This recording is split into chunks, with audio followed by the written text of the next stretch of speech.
Hello everyone, नमस्कार सभी को। आई होप आप सभी अच्छे होंगे और फिर से आप सभी का स्वागत है, वेलकम है। तो देखिए, हम लोग मॉडल प्रैक्टिस सेट कर रहे थे, जो कि काफ़ी इंपॉर्टेंट प्रश्न है जनरल साइंस से रिलेटेड, वन लाइनर के फॉर्म में। और 4 से 5 मिनट में हम लोग 20 से 25 क्वेश्चन को एनालिसिस करते हैं, जो कि एग्ज़ाम में पूछे जाते हैं, या स्टेट पीसीएस में, या एसएससी, रेलवे या डिफेंस में, है ना। तो ये इंपॉर्टेंट क्वेश्चन है और यहाँ से प्रश्न पूछे जाते हैं साइंस से रिलेटेड, ठीक है। तो देखिए, पहला प्रश्न है, यदि वस्तु की चाल आधी कर दी जाए तो गतिज ऊर्जा क्या होगा। तो देखिए, यदि वस्तु की चाल जो अगर आधी कर देंगे ना, यानी हाफ कर देंगे, तो गतिज ऊर्जा है ना, गतिज ऊर्जा वो 1/4 रह जाता है, ठीक है ना। ये फार्मूला है, आप फार्मूला से बना सकते हैं, ठीक है। नेक्स्ट है, जी का मान होता है। तो जी का मान आप सभी जानते हैं 9.8 मीटर पर सेकेंड स्क्वायर होता है। तो जी का मान कितना होता है, तो जी का मान होता है 9.8 मीटर पर सेकेंड स्क्वायर, ठीक है। जी का मान विषुवत रेखा पर होता है। तो विषुवत रेखा पर होता है ना, न्यूनतम होता है ना। लेकिन अगर यही ध्रुव पे पूछ लिया जाए तो मैक्सिमम होता है। तो न्यूनतम कहाँ पे होता है, तो विषुवत रेखा पे, और जी का मान ध्रुव पर क्या होता है, महत्तम होता है, ठीक है ना। नेक्स्ट है, पृथ्वी की सतह से ऊपर या नीचे जाने पर जी का मान क्या होगा। तो पृथ्वी के सतह से ऊपर या नीचे जाने पे जी का जो मान है ना, वह घटता है ना। तो घटता है, तो घटता याद रखेंगे। नेक्स्ट है, पृथ्वी की घूर्णन गति बढ़ाने पर जी का मान कम हो जाता है। तो पृथ्वी की घूर्णन गति अगर बढ़ा देंगे तो जी का जो मान है, जी का जो वैल्यू है, वह कम हो जाता है। नेक्स्ट है, पृथ्वी की घूर्णन गति घटाने पर जी का मान बढ़ जाता है। नेक्स्ट है, पृथ्वी के केंद्र पर जी का मान शून्य होता है ना। केंद्र पर शून्य होता है, ध्रुव पर मैक्सिमम होता है, और जी का मान विषुवत रेखा पर भी न्यूनतम होता है। तो विषुवत रेखा पर न्यूनतम होता है ना, ध्रुव पर महत्तम होता है, और पृथ्वी पर जी का मान शून्य होता है। नेक्स्ट है, पृथ्वी के लिए पलायन वेग का मान होता है। तो पृथ्वी के लिए जो पलायन वेग होता है, वो इंपॉर्टेंट क्वेश्चन है, पूछा भी गया है। तो 11.2 किलोमीटर पर सेकेंड होता है पृथ्वी के लिए पलायन वेग, है ना। नेक्स्ट है, सूर्य के लिए पलायन वेग का मान होता है। तो सूर्य के लिए मान होता है ना, वो 42 किलोमीटर पर सेकेंड होता है। तो सूर्य के लिए पलायन वेग का मान 42 किलोमीटर पर सेकेंड होता है, ठीक है।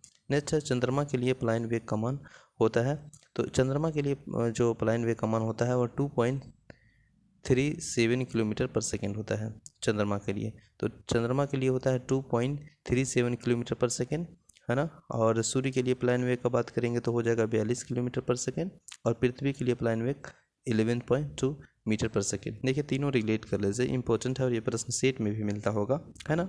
अगर आप बेसिकली देख ही रहे हैं कि पृथ्वी का पलायन वेग तो 11.2 किलोमीटर पर सेकेंड, है ना। अगर हम बात करेंगे सूर्य के, तो सूर्य के देख ही रहे हैं, यहाँ पे 42 किलोमीटर पर सेकेंड हो जाएगा।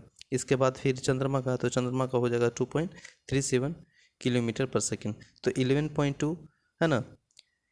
इसके बाद है 42 किलोमीटर पर सेकेंड, और इसके बाद है 2.37 किलोमीटर पर सेकेंड। तो ये याद रखेंगे तीनों का सीक्वेंस में, पृथ्वी, है ना, पृथ्वी के पलायन वेग, सूर्य के पलायन वेग, और चंद्रमा के पलायन वेग, तीनों इंपॉर्टेंट है, ठीक है। नेक्स्ट है, कि पृथ्वी के सतह से ऊपर जाने पर वायुमंडलीय दाब कम हो जाता है ना। तो वहाँ पे अगर देखिएगा, तो पृथ्वी के सतह से ऊपर अगर जाता है तो वायुमंडलीय जो दाब होता है, प्रेशर होता है ना, वह कम हो जाता है, ठीक है। नेक्स्ट है, वायुमंडलीय दाब को मापा जाता है। वायुमंडलीय दाब को मापा जाता है बैरोमीटर से मापा जाता है। नेक्स्ट है, बैरोमीटर का पाठ्यांक जब अचानक नीचे गिरता है तो यह इंडिकेट करता है ना, ये संकेत देता है कि आंधी आने की संभावना है, पॉसिबिलिटी है कि आंधी आएगा। क्योंकि बैरोमीटर के जो करिकुलम होता है, पाठ्यक्रम होता है, वो जब अचानक यानी इमिडिएटली, है ना, वो नीचे गिर जाता है, नीचे इमिडिएटली धड़ास धोकर नीचे गिर जाता है, तो ये पता चलता है कि वहाँ पे जो संभावना है, वहाँ पे जो पॉसिबिलिटी है, उस मोमेंट में, उस क्षण में वो आंधी आने की मोमेंट रहता है ना। तो याद रखेंगे। नेक्स्ट है, बैरोमीटर के पाठ्यांक जब धीरे धीरे नीचे गिरता है तो वर्षा होने की संभावना है। देखिए, दोनों का इंपॉर्टेंट समझ लीजिए। बैरोमीटर के अगर पाठ्यांक अगर अचानक गिर गया, इमीडिएटली एकदम धड़ास उतर गया, ठीक है। जैसे अगर इमीडिएटली इन द सेंस कि ऐसे हो गया, है ना, देख रहे हैं ना, ऐसे हो गया, ये हो गया अचानक, इमीडिएटली, तुरंत, तो ये आंधी आने की संभावना है। लेकिन यही अगर बैरोमीटर के पाठ्यांक धीरे धीरे, इन द सेंस कि धीरे धीरे, देखिए हम धीरे धीरे से कर रहे हैं ना, धीरे धीरे कर रहे हैं ना, आप देख पा रहे होंगे धीरे धीरे इसे कर रहे हैं। जैसे माउस चला रहे हैं तो यहाँ से ये माउस का धड़ास होकर हो गया नीचे, अब यह इसे धीरे धीरे कर रहे हैं, धीरे धीरे कर रहे हैं ना। तो धीरे धीरे करने से ये जो इंडिकेट है वो संकेत है उस मोमेंट पे वर्षा होने की संभावना है, यानी पॉसिबिलिटी क्या होगा वर्षा होने की। लेकिन एक बार हो जाएगा तो क्या हो जाएगा, आंधी आने की। तो आप समझ गए होंगे आई होप।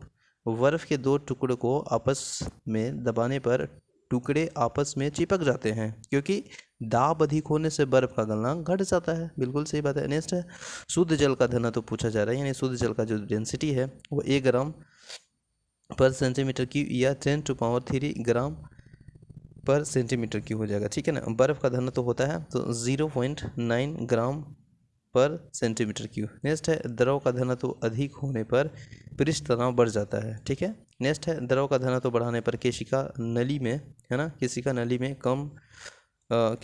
में कम चढ़ता है। नेक्स्ट है ताप बढ़ाने पर द्रव की श्यानता घट जाती है। तो यह बिल्कुल थ्योरिकल क्वेश्चन टाइप में था, और आप देखे ही होंगे सेट में, और प्रीवियस ईयर में भी यहाँ से प्रश्न पूछ लिए गए होंगे 1-2।